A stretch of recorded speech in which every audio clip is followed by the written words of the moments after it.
पिछली वीडियो में अपने 33वें क्वेश्चन तक कंप्लीट कर लिया था। छोटी बड़ी च छ ज झ उ आदि का उच्चारण किससे होता है? तो आपको पता है जो छोटी और बड़ी का नाम आ जाता है तो वो तालु से होता है। ऑप्शन नंबर सी सही हो जाएगा। ठीक है, इसका कलर मैं कर लेता हूँ ब्लैक। ठीक है, अब देखो, अभी यहाँ पे अब इसका थोड़ा सा एक्सप्लेनेशन आप देखोगे कि उत्तर में लिखा हुआ है सर ऐसे वर्ण जिनको उच्चारण में जीवा तालु को स्पर्श करती है ना। जो हमारी जीवा किसको स्पर्श करती है? हमारे तालु को स्पर्श करती है, उन्हें तालव्य वर्ण कहते हैं। इसमें छोटी बड़ी च छ ज झ और व आदि इसमें आते हैं। ठीक है दोस्तों, चलिए क्वेश्चन नंबर हमारा 34 देखेंगे। 34वें क्वेश्चन में कि वर्णमाला का कौन सा अक्षर है जो पुल्लिंग नहीं है? बताएंगे ऐसा कौन सा हमारा अक्षर है जो पुल्लिंग नहीं है। इंपॉर्टेंट क्वेश्चन है ना। निम्न में से कौन सा अक्षर है जो पुल्लिंग नहीं है? बताएंगे कौन सा है 34वें क्वेश्चन का। देखो तो देखो, अगर आप देखोगे पुल्लिंग, तो मैंने आपको बताया था ना कि ये बहनें होती हैं आपस में। छोटी बड़ी क्या होती हैं आपस में? ये बहनें होती हैं। बाकी जय हो या आ हो, बाकी सारे के सारे क्या होते हैं? पुल्लिंग हमारे होते हैं। ठीक है, चलो आगे देखो। वर्णमाला का छोटी ई और बड़ी ई अक्षर पुल्लिंग नहीं होता। इनसे स्त्रीलिंग शब्दों का निर्माण होता है, जैसे स्त्री, नदी, बालिका आदि। ठीक है, ये कभी भी पुल्लिंग शब्द में यूज़ नहीं होते हैं, दो ही वर्ण। ठीक है, चलिए अगला देखेंगे 35वां क्वेश्चन कि किस शब्द में री स्वर नहीं है? बताएंगे इनमें से कौन सा ऐसा वर्ण है जिसमें री स्वर नहीं है। तो देखो कितना हलवा क्वेश्चन ही आया था।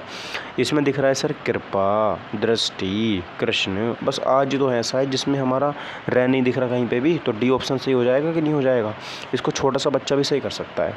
ठीक है, देखो अब इन्होंने इसका विवरण दे रखा है हमें।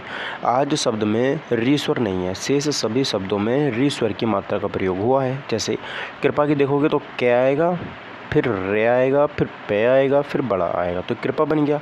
ऐसे ही कै प्लस री प्लस से प्लस ण प्लस है ना। लेकिन आज में कहीं भी रे नहीं आया है, तो इस क्वेश्चन का आंसर आज यानी कि डी ऑप्शन हो जाएगा। ठीक है, चलिए 36वां क्वेश्चन बताएंगे आप लोग क्या होगा इसको, उस क्वेश्चन का सही आंसर। चलिए तो यहाँ पे देखिए 36 में क्वेश्चन का आंसर क्या होगा। क्वेश्चन कह रहा है सर कि निम्नलिखित में से कौन से शब्द में री की मात्रा का उपयोग हुआ है? री की मात्रा का उपयोग किस में हुआ है? तो क्रिया, क्या इसमें क्रिया में री की मात्रा आई है? जी नहीं आई। ठीक है, वर्षा में क्या री की मात्रा आई है? जी नहीं आई। रिपु में री की मात्रा आई है? जी नहीं। लेकिन वृष्टि आ रहा ना, वृष्टि में क्या आया है? हमारा री की मात्रा का प्रयोग हुआ है। यूपी कांस्टेबल का क्वेश्चन है, अच्छा खासा क्वेश्चन है, कन्फ्यूज़ करने वाला, और हुए भी हो गए आप लोग कन्फ्यूज़। ठीक है, देखो वृष्टि शब्द में री की मात्रा का उपयोग हुआ है यथा। अगर आप इसका विवरण करोगे यानी कि इसको आप एक्सटेंड करोगे, विस्तार करोगे, तो आपका आधा व आएगा प्लस उसमें री पूरा आएगा। ठीक है, फ्रेश। उसके बाद से पेचरा से जो है वो आधा है, टै भी उसमें आधा है, और फिर उसमें आ जाएगा ईश्वर। तो ये इसमें रै व्यंजन के अलग अलग रूपों का प्रयोग होता हुआ है। ठीक है, नेक्स्ट अगला क्वेश्चन बताएंगे, क्वेश्चन नंबर 37। निम्नलिखित में से कौन से शब्द में अनुनासिकता है? बताएंगे कौन से में है जो अनुनासिकता यहाँ पर हो जाती है? अरे यार, संभावना, संभावित, संभव, संभालना। बताएंगे संभालना, तो कौन से में अनुनासिकता है? यानी कि जो आवाज़ है वो हमारे नाक से भी आ रही है। ये क्वेश्चन जेई इलेक्ट्रिकल का है। अब देखो आप हर क्वेश्चन में अंकी बिंदी लगी हुई है ना, तो अब हर क्वेश्चन में कंफ्यूज होगे, लेकिन इसका जो सही आंसर है वो ऑप्शन नंबर डी है, संभालना। क्या हो जाता है? संभालना इस क्वेश्चन का सही आंसर हो जाता है। अब देखो क्यों हो जाता है, अब उसको देखते हैं। ठीक है, देखो कैसे पता चलेगा हमें कि इसमें सही यूज हुआ है। देखो ध्यान से देखेंगे, निम्नलिखित में से संभालना शब्द में अनुनासिकता है। अनुनासिक स्वरों की विशेषता है कि इनके उच्चारण में वायु नाक से कम मुख से ज़्यादा निकलती है। ठीक है, हिंदी में यह विशेषता चंद्रबिंदु के रूप में दर्शाई जाती है। चंद्रबिंदु प्राय तद्भव रूपों में प्रयुक्त किया जाता है। किसमें? तद्भव रूपों में। तो संभावना, संभावित, संभाव, संभालना, क्या? संभालना। ठीक है, संभालना। तो यहाँ पर आपको बात समझ में आ गई, ऑप्शन नंबर डी इसका सही आंसर हो जाता है। ठीक है, चलिए अब क्वेश्चन नंबर 38 बताएंगे। क्वेश्चन आपके एक से अधिक वर्णों के मेल को क्या कहते हैं? जब एक से अधिक वर्णों का मेल होता है तो हम उसे क्या कहते हैं?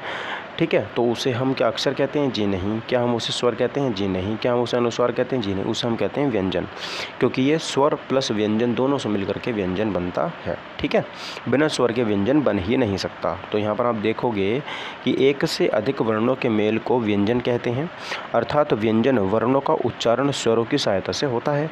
प्रत्येक व्यंजन में स्वर दिया रहता है, जैसे कै प्लस ए तो कै, खे, ए और ख, ये हमारा क्या हो जाता है यहाँ पर व्यंजन हम वर्ण हमारे हो जाते हैं। ठीक है, चलो अगला क्वेश्चन देखो, 39वां क्वेश्चन है कि हिंदी वर्णमाला में व्यंजनों की संख्या कितनी होती है? तो हिंदी वर्णमाला में व्यंजनों की संख्या होती है 33। बच्चे को पता होना चाहिए कि 33 हमारे होते हैं। ग्राम पंचायत अधिकारी परीक्षा 2016 में क्वेश्चन पूछा गया था ये।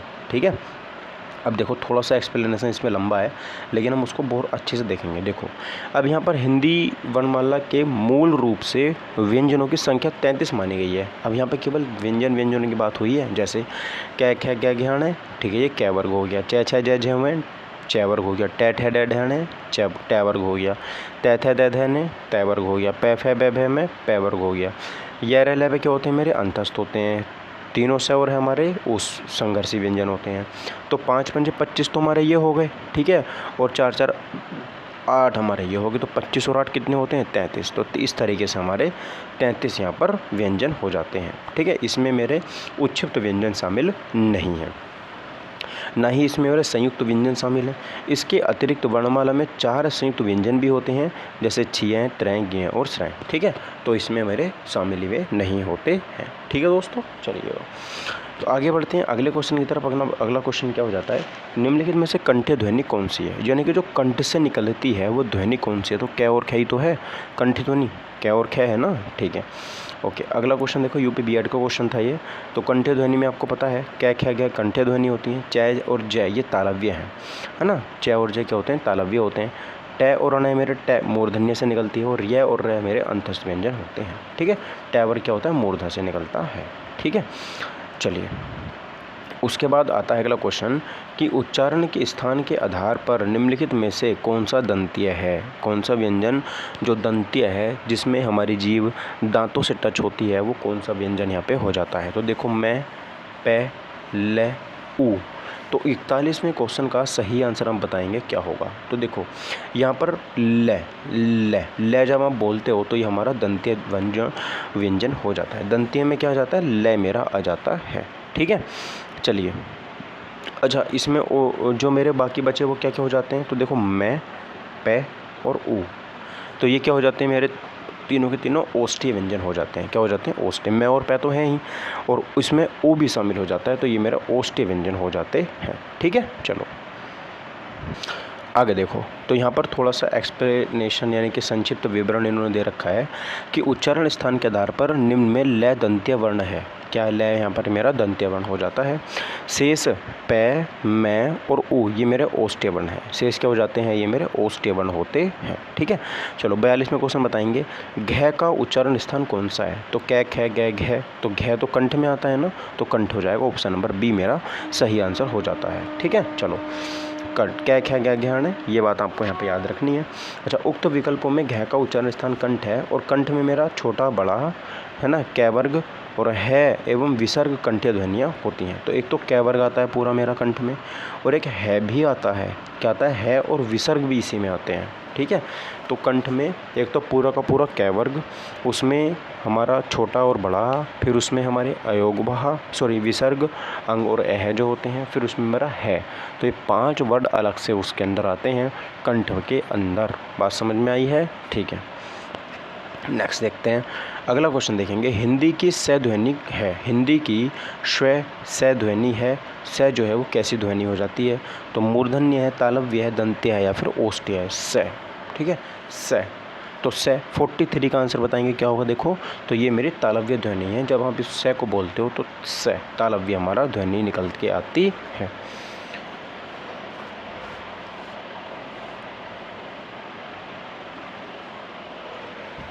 नेक्स्ट, ठीक है, अब देखो यूपी बीएड का क्वेश्चन है ना। हाँ, तो यहाँ पर आप देखोगे कि हिंदी का श वर्ण तालव्य ध्वनि है। हिंदी का जो श वर्ण है वो तालव्य ध्वनि है। अन्य तालव्य वर्ण हैं कौन कौन से? देखो तालव्य ध्वनि। तो सबसे पहले कंठ आता है ना, उसके बाद तालु, उसके बाद मूर्धा, है ना, उसके बाद दंत, उसके बाद ओष्ठ। तो कंठ में हमारे आ गई क्या क्या क्या ज्ञान है और छोटा बड़ा विसर्ग, ये हमारे आ जाते हैं। दूसरा आता था तालव्य। तो तालव्य में एक तो पूरा का पूरा च वर्ग आता है, च छ ज झ व, ठीक है। उसी के अंदर आ जाता है छोटी ई और बड़ी ई, छोटी ई और बड़ी ई, और एक आ जाता है मेरा ई यस, ई यस, ठीक है, ई यस, ई यस याद रखेंगे हम इसमें, ई य और स। तो ये मेरे तालव्य में आ जाते हैं, ठीक है। चलिए नेक्स्ट क्वेश्चन देखेंगे, क्वेश्चन नंबर 44। तालव्य व्यंजन कौन कौन से होते हैं? तो पूरा का पूरा जो च वर्ग है वो मेरा तालव्य वर्ग होता है, ऑप्शन नंबर बी, ठीक है। चलिए नेक्स्ट क्वेश्चन देखेंगे, क्वेश्चन नंबर 45 सॉरी। च और ज, च और छ वर्ण का उच्चारण स्थान कौन सा होता है? तो च छ ज च वर्ग यानी कि कहाँ से होता है? ये मेरा कंठ और उसके बाद तालव्य आता है, तो ऑप्शन नंबर ए हो जाएगा 45 का आंसर, ठीक है दोस्तों। चलिए 46 बताएंगे, य का उच्चारण स्थान क्या? तो मैंने आपको बताया ना, ई एस किस में होता है? तालु में होता है। ई एस किस में होता है? तालु में। तो तालु इसका सही आंसर ऑप्शन नंबर डी हो जाएगा, ठीक है, ई एस। तो ऑप्शन नंबर डी 46 का डी आंसर सही हो जाता है, ठीक है। चलो 47 बताओ। निम्न में तालव्य ध्वनि है, निम्न में तालव्य ध्वनि है, तो तालव्य ध्वनि इनमें से कौन सी हो जाती है? तो तालव्य ध्वनि में एक तो पूरा का पूरा च वर्ग आ जाता है, और उसमें छोटी बड़ी आ जाता है, और ये आता है और स आता है।